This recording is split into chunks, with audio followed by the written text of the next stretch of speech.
মটকাটা দেখতে সুন্দর লাগতেছে, তাই না? 8 দিনও হয় না গুড়ের বয়স। হ্যাঁ 8 দিন।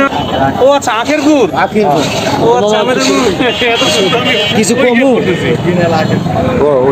বলেন, কোথা থেকে গুড় নিয়ে আসছেন? এটা রংপুর পীরগঞ্জ। গুড় কি কেনা নাকি আপনার উৎপাদন রংপুর করা? পীরগঞ্জ 7 নম্বর ইউনিয়ন। আর আমার বাড়ি আবু সাইদের বাড়ির পাশে, বুঝছেন? এখানে ইনশাআল্লাহ কোনো ভেজাল জিনিস নেই, মতি ছিল না।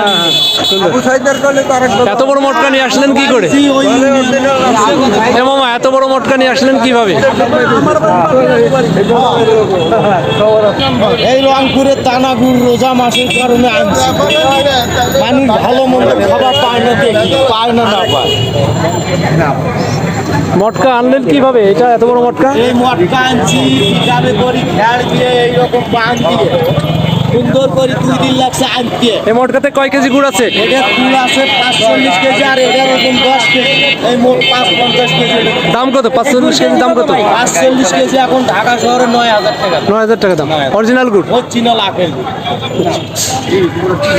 তারপরও আমাদের ইনকাম বেশি হইতেছে না, অনেক খরচ। ভালো লাগছে।